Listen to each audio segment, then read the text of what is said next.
Hello hi it's Monday morning. ಎಲ್ಲರೂ ಹೇಗಿದ್ದೀರಾ? I hope ಎಲ್ಲರೂ ಚೆನ್ನಾಗಿದ್ದೀರಾ ಅಂತ ಭಾವಿಸ್ತಿದ್ದೀನಿ. ಎಲ್ಲ ದಿನದ್ದಾಗೆ ಇವತ್ತು ಸಹ ಸ್ವಲ್ಪ ಬೇಗ ಎದ್ದು ಫ್ರೆಶ್ ಅಪ್ ಆಗಿ ಮನೆ ಮುಂದೆ ರಂಗೋಲಿಯನ್ನು ಹಾಕ್ತಿದ್ದೀನಿ. ಸೊ ಇವತ್ತು ನನ್ನ ದಿನ ಒಂದು ಬ್ಯೂಟಿಫುಲ್ ರಂಗೋಲಿಯೊಂದಿಗೆ ಶುರುವಾಗ್ತಿದೆ. ಹಾಗೆ ನೀವು ನೋಡ್ತಿದ್ದೀರಾ, ನಾನು ಹಾಕಿರುವಂತಹ ಪುಟ್ಟದಾದ ರಂಗೋಲಿ ಹೇಗೆ ಕಾಣಿಸ್ತಿದೆ ಅನ್ನೋದನ್ನು ಮಿಸ್ ಮಾಡದೆ ಕಮೆಂಟ್ ಮೂಲಕ ತಿಳಿಸಿ. ಸೊ ಮೇನ್ ಕೆಲಸ ಅಂತೂ ಮುಗೀತು. ಈಗ ನಾವು ನೇರವಾಗಿ ಕಿಚನ್ಗೆ ಹೋಗೋಣ. ಈಗ ಟೈಮ್ ಬಂದು 6:45 ಆಗಿದೆ. ಫಸ್ಟು ನಾನು ಟಿಫನನ್ನು ಮಾಡಲಿಕ್ಕೆ ಶುರು ಮಾಡ್ಕೊಳ್ತೀನಿ. ಕಿಚನ್ ಕ್ಲೀನಿಂಗ್ ಎಲ್ಲ ನಾನು ಆಲ್ಮೋಸ್ಟು ನೈಟೇ ಮುಗಿಸಿಟ್ಟಿರ್ತೀನಿ. ಸೊ ಈಗ ನಾನು ಬಂದಿದ್ದ ಕೂಡಲೇ ಇವತ್ತು ಧೂಪವನ್ನು ಹಾಕ್ತಿದ್ದೀನಿ. ಮಾರ್ನಿಂಗ್ ಎದ್ದಿದ ತಕ್ಷಣ ನಮ್ಮ ಮೆಂಟಲ್ ಹೆಲ್ತ್ಗೆ ಮತ್ತು ನಮ್ಮ ಬಾಡಿಗೆ ಯಾವುದು ಸರಿ ಅನಿಸುತ್ತೋ ಆ ತರಹದ ಕೆಲಸಗಳನ್ನು ನಾವು ಮಾಡ್ಕೊಬೇಕು.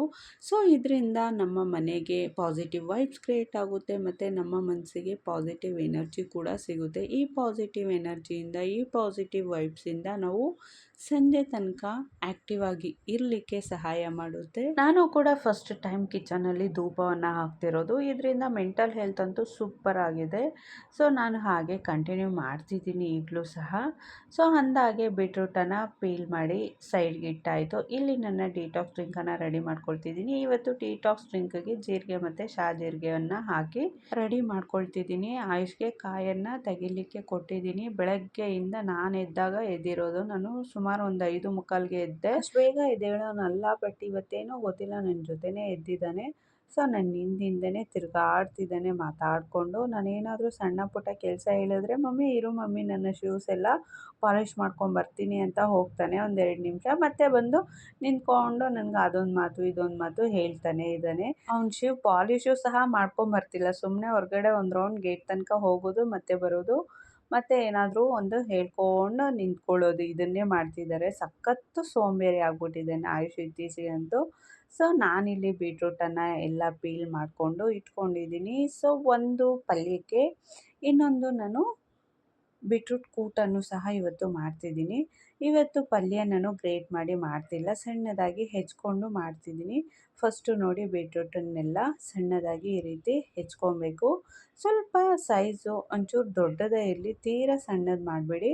ಸೊ ಈ ರೀತಿ ಎಲ್ಲ ಸಣ್ಣದಾಗಿ ಹೆಚ್ಕೊಂಡು ನಾನು ಒಂದು ಪಾತ್ರೆಗೆ ಹಾಕಿ ಅದಕ್ಕೆ ನೀರು ಮತ್ತು ಸ್ವಲ್ಪ ಉಪ್ಪನ್ನು ಹಾಕಿ ನಾನು ಬೇಯಿಸ್ಕೊಳ್ತಿದ್ದೀನಿ. ಒಂದು 10 ನಿಮಿಷ ಲೋ ಫ್ಲೇಮ್ನಲ್ಲಿ ಇಟ್ಕೊಂಡು ಚೆನ್ನಾಗಿ ಬೇಯಿಸ್ಕೊಳ್ಳೋಣ. ಅದರ ಮಧ್ಯದಲ್ಲಿ ನನ್ನ ಡಿಟಾಕ್ಸ್ ಡ್ರಿಂಕು ಸಹ ರೆಡಿಯಾಗಿದೆ. ಫಸ್ಟು ನನ್ನ ಡಿಟಾಕ್ಸ್ ಡ್ರಿಂಕನ್ನು ನಾನು ಕುಡಿತಿದ್ದೀನಿ. ಈ ಬಿಸಿ ನೀರು ಹೊಟ್ಟೆ ಒಳಗಡೆ ಹೋದರೆ ಒಂದು ಸ್ವಲ್ಪ ನನಗೆ ಎನರ್ಜಿ ಸಿಗುತ್ತೆ. ಸೊ ನಾನು ಫಸ್ಟು ಡಿಟಾಕ್ಸ್ ಡ್ರಿಂಕನ್ನು ಕುಡಿದು ನಂತರ ನಿಮಗೆ ಸಿಗ್ತೀನಿ. ವಿತಿನ್ 2 ಮಿನಿಟ್ಸಲ್ಲಿ ಡಿಟಾಕ್ಸ್ ಡ್ರಿಂಕ್ ಖಾಲಿ ಆಯಿತು. ಇಲ್ಲಿ ನಾನು ಕೂಟಿಗೆ ಬೇಕಾಗಿರುವಂತಹ ಮಸಾಲೆ ಎಲ್ಲ ರುಬ್ಕೊಳ್ಳಿಕ್ಕೆ ಮಿಕ್ಸಿ ಜಾರ್ಗೆ ಹಾಕ್ಕೊಳ್ತಿದ್ದೀನಿ. ಹಾಗೆ ಚಪಾತಿ ಹಿಟ್ಟನ್ನು ಸಹ ಕಲಸಿಡ್ತಿದ್ದೀನಿ. ಅಟ್ಲೀಸ್ಟ್ ಒಂದು 15 ಮಿನಿಟ್ಸು ಚಪಾತಿ ಹಿಟ್ಟು ನೆಂದರೆ ಚೆನ್ನಾಗಿ ಬರುತ್ತೆ ಚಪಾತಿ ಸಾಫ್ಟಾಗಿ. ಸೊ ಹಾಗಾಗಿ ಸ್ವಲ್ಪ ಬೇಗನೆ ಚಪಾತಿ ಹಿಟ್ಟನ್ನು ಕಲಸಿ ಒಂದು ಪ್ಲೇಟ್ನ ಮುಚ್ಚಿ ನಾನು ಇಟ್ಟಿದ್ದೀನಿ. ಇಲ್ಲಿ ಕೂಟಿಗೆ ನಾನು ಇವತ್ತು ಬೀಟ್ರೂಟು ಮತ್ತು ಕಡಲೆಬೇಳೆ ಹಾಗೆ ಸೋರೆಕಾಯಿ ಸಹ ಮನೆಯಲ್ಲಿತ್ತು, ಅದೊಂದು ಸ್ವಲ್ಪ ಹಾಕಿ ಮಾಡೋಣ ಅಂತ ಹೇಳಿ ಇಲ್ಲಿ ಸೋರೆಕಾಯನ್ನೆಲ್ಲ ಕಟ್ ಮಾಡ್ಕೊಳ್ತಿದ್ದೀನಿ. ಬೇಸಿಗೆಗೆ ತುಂಬಾ ಚೆನ್ನಾಗಿರುತ್ತೆ ಈ ಸೋರೆಕಾಯಿ ಎಲ್ಲ, ಬಟ್ ಈಗ ಮಳೆಗಾಲ ಶುರು ಆಗಿಬಿಟ್ಟಿದೆ. ಸೊ ಈಗ ನಾವು ಒಂದು 2 ಟೈಮ್ಸ್ ಏನಾದರೂ ತಿಂದರೆ ಸಾಕು, ಮೂಗಲ್ಲಿ ಸೋರಲಿಕ್ಕೆ ಶುರು ಆಗಿಬಿಟ್ಟಿರುತ್ತೆ. ಸೊ ಒಂದು ಸಲಕ್ಕೆಲ್ಲ ಏನೂ ಆಗೋದಿಲ್ಲ ಬಿಡಿ. ಕಡಲೆಬೇಳೆಯನ್ನು ಒಂದು 10 ನಿಮಿಷ ನಾನು ನೆನೆಸಿಟ್ಟಿದ್ದೆ. ಸೊ ಒಂದು ಪಾತ್ರೆಗೆ ನೆನೆಸಿಟ್ಟಿರುವಂತಹ ಕಡಲೆಬೇಳೆ ಮತ್ತು ಸಣ್ಣದಾಗಿ ಹೆಚ್ಕೊಂಡಿರುವಂತಹ ಸೋರೆಕಾಯನ್ನು ಹಾಕಿದೆ. ನಂತರ ನಾನು ನೋಡಿ ಬೇಯಿಸಿರುವಂತಹ ಬೀಟ್ರೂಟನ್ನು ಹಾಕ್ಕೊಳ್ತಿದ್ದೀನಿ. ಬಟ್ ಡೈರೆಕ್ಟಾಗೂ ಸಹ ನಾವು ಬೀಟ್ರೂಟನ್ನು ಹಾಕ್ಕೊಬೋದು, ಬಟ್ ಕೂಟು ಮಾತ್ರ ಫುಲ್ ಮೆರೂನ್ ಕಲರಲ್ಲಿರುತ್ತೆ. ಟೇಸ್ಟ್ ವೈಸು ತುಂಬಾ ಚೆನ್ನಾಗಿರುತ್ತೆ, ಮತ್ತು ನೋಡಲಿಕ್ಕಂತೂ ಚೆನ್ನಾಗಿರೋದಿಲ್ಲ. ಫುಲ್ ಮೆರೂನ್ ಕಲರು ಸಾಂಬಾರೇ ಆಗಲಿ ಕೂಟಾಗಲಿ ಇದ್ದರೆ ಚೆನ್ನಾಗಿರೋದಿಲ್ಲ. ಹಾಗಾಗಿ ನಾನು ಬೇಯಿಸಿ ಬೀಟ್ರೂಟನ್ನು ಹಾಕ್ಕೊಳ್ತಿದ್ದೀನಿ. ಇದಕ್ಕೆ ಆಲೂಗಡ್ಡೆನೂ ಸಹ ಸೇರಿಸ್ಕೊಬೋದು, ಬಟ್ ನಾನು ಆಲೂಗಡ್ಡೆಯನ್ನು ಹಾಕ್ತಿಲ್ಲ. ಬೇರೆ ಯಾವುದಾದ್ರೂ ತರಕಾರಿ ಇದ್ದರೂ ಕೂಡ ಸೇರಿಸ್ಕೊಬೋದು. ನಂತರ ನಾನು ಅದಕ್ಕೆ ಮಸಾಲೆ ಎಲ್ಲ ಹಾಕಿ ಕುದಿಲಿಕ್ಕೆ ಇಟ್ಟಿದ್ದೀನಿ. ಈ ಕಡೆ ನಾನು ಬೀಟ್ರೂಟ್ ಪಲ್ಯವನ್ನು ಮಾಡ್ಕೊಳ್ತಿದ್ದೀನಿ. ಬಾಣಲೆಗೆ ಎಣ್ಣೆ ಹಾಕಿದ ನಂತರ ಈರುಳ್ಳಿಯನ್ನು ಸಣ್ಣದಾಗಿ ಹೆಚ್ಕೊಂಡು ಹಾಕಿ, ಈರುಳ್ಳಿ ಒಂದು ಸ್ವಲ್ಪ ಫ್ರೈ ಆದಮೇಲೆ ಹಸಿಮೆಣಸಿನ್ಕಾಯಿ ಮತ್ತು ಸಾಲ್ಟನ್ನು ಹಾಕಿ ಒಂದು 10 ನಿಮಿಷ ಚೆನ್ನಾಗಿ ಫ್ರೈ ಮಾಡ್ಕೊಳ್ಳೋಣ. ಇದಕ್ಕೆ ಬೇಯಿಸಿ ನಾನು ನೀರನ್ನೆಲ್ಲ ಹೊರಗಡೆ ಚೆಲ್ಲಿದ್ದೀನಿ. ಸೊ ಆ ಬೀಟ್ರೂಟನ್ನು ನಾನು ಇಲ್ಲಿ ಹಾಕ್ಕೊಳ್ತಿದ್ದೀನಿ. ಹಾಗೆ ನಾನು ಹಸಿಕಾಯನ್ನು ಸಣ್ಣದಾಗಿ ರುಬ್ಕೊಂಡಿದ್ದೆ, ಅದನ್ನು ಸಹ ಆ್ಯಡ್ ಮಾಡ್ಕೊಳ್ತಿದ್ದೀನಿ. ಅದನ್ನು ಆ್ಯಡ್ ಮಾಡಿಕೊಂಡು ಚೆನ್ನಾಗಿ ಮಿಕ್ಸ್ ಮಾಡ್ಕೊಳ್ಳೋಣ.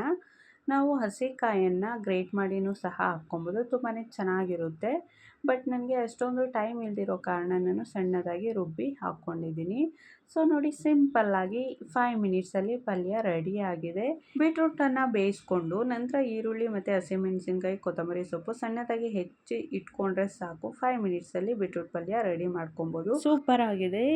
ಅದು ಬೇರೆ ನಾವು ಇದಕ್ಕೆ ಹಸಿಕಾಯಿ ಬೇರೆ ಆ್ಯಡ್ ಮಾಡ್ಕೊಂಡಿದ್ದೀವಲ್ವ, ಅದೇ ಸಖತ್ ಟೇಸ್ಟ್ ಕೊಡ್ತಿದೆ. ನಾನ್ ವೆಜ್ ಯಾರಾದರೂ ತಿನ್ನೋರಿದ್ದರೆ ಆರಾಮಾಗಿ ನಾವು ಹಸಿಕಾಯಿ ಬದಲು ಮೊಟ್ಟೆನೂ ಸಹ ಒಡೆದು ಹಾಕ್ಕೊಬೋದು. ಅದು ಇದ್ದಿದ್ದು ಆಸಮಾಗಿರುತ್ತೆ. ನಾನು ಆಲ್ಮೋಸ್ಟು ಹಾಗೆ ಮಾಡ್ತಿದ್ದಿದ್ದು. ಬಟ್ ಇವತ್ತು ಮಂಡೇ, ಸೊ ನಮ್ಮ ಯಜಮಾನ್ರು ತಿನ್ನೋದಿಲ್ಲ, ಮತ್ತು ಆಯುಷು ಕೂಡ ಒಂದೊಂದು ಸಲ ತಿಂತಾನೆ, ಒಂದೊಂದು ಸಲ ತಿನ್ನೋದಿಲ್ಲ. ಹಾಗಾಗಿ ರಿಸ್ಕ್ ಯಾಕೆ ಅಂತ ಹೇಳಿ ನಾನು ಹಸಿಕಾಯನ್ನೇ ರುಬ್ಬಿ ಹಾಕಿದ್ದೀನಿ. ಇನ್ನು ಬೀಟ್ರೂಟ್ ಇದೆ. ಇದೇ ವೀಕಲ್ಲಿ ಎಗ್ನ ಸಹ ಆ್ಯಡ್ ಮಾಡಿ ನಾನು ಬೀಟ್ರೂಟ್ ಪಲ್ಯವನ್ನು ಮಾಡ್ತೀನಿ. ಮಿಸ್ ಮಾಡಿದೆ. ಸೊ ಆ ರೆಸಿಪಿನೂ ಕೂಡ ನಿಮ್ಮ ಹತ್ರ ಶೇರ್ ಮಾಡ್ತೀನಿ. ಸೊ ಈಗ ಬನ್ನಿ, ಅಮೇಝಿಂಗಾಗಿ ಟಿಫನ್ ಅಂತೂ ರೆಡಿಯಾಗಿದೆ. ಚಪಾತಿ, ಬೀಟ್ರೂಟ್ ಪಲ್ಯ ಮತ್ತು ಕೂಟು ರೈಸು. ಈ ಕೂಟು ಬರೀ ಚಪಾತಿಗಷ್ಟೇ ಅಲ್ಲ, ವೈಟ್ ರೈಸ್ಗೂ ಸಹ ಕಾಂಬಿನೇಷನ್ ಆಗಿ ಚೆನ್ನಾಗಿರುತ್ತೆ. ಸೊ ನೋಡಿ, ಆಯುಷ್ದು ಇವತ್ತು second day of school. He is so excited. So ಹಾಗಾಗಿ ಇವತ್ತು ಬೆಳಗ್ಗೆ ಬೇಗ ಎದ್ದಿದ್ದಾನೆ ಅನಿಸುತ್ತೆ ನನ್ನ ಜೊತೆ. ಫ್ರೈಡೇ ಒಂದು ದಿನ ಹೋಗಿದ್ದ, ಸ್ಯಾಟರ್ಡೇ ರಜಾ ಕೊಟ್ಟಿದ್ರು, ಮತ್ತು ಸಂಡೇ ಆ್ಯಸ್ ಯೂಸ್ವಲ್ ರಜಾ ಇತ್ತು. ಇವತ್ತು ಹೋಗ್ತಿದ್ದಾನೆ, ತುಂಬ ಖುಷಿಯಾಗಿ ಹೋಗ್ತಿದ್ದಾನೆ. ಯಜಮಾನ್ರು ಮತ್ತು ಆಯುಷು ಹೋದ್ಮೇಲೆ ಮತ್ತೆ ಕಿಚನ್ಗೆ ಬಂದಿದ್ದೀನಿ.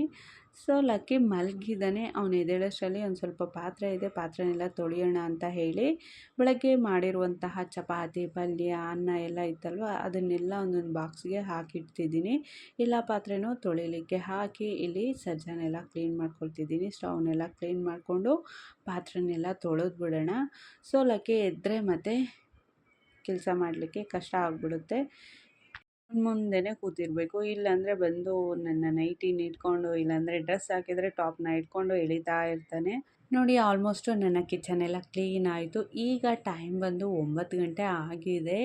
ಬೆಳಗ್ಗೆ ನಾನು 6:30ಲ್ಲಿ ನಿಂತ್ಕೊಂಡಿರೋದು ಕಿಚನಲ್ಲಿ. ಈಗ ಒಂದು ಸ್ವಲ್ಪ ಹೊತ್ತು ಕೂರೋಣ ಅಂತ ಬಂದೆ. ಸ್ವಲ್ಪ ಬೆನ್ನು ನೋವು ಸಹ ಕಾಣಿಸ್ಕೊಳ್ತಿದೆ ನನಗೆ. ತುಂಬ ಹೊತ್ತು ನಿಂತ್ಕೊಂಡ್ರೆ ನನಗೆ ಬೆನ್ನು ನೋವು, ಇಲ್ಲಾಂದರೆ ಬೆನ್ನು ಹುರಿ ಬರುತ್ತೆ.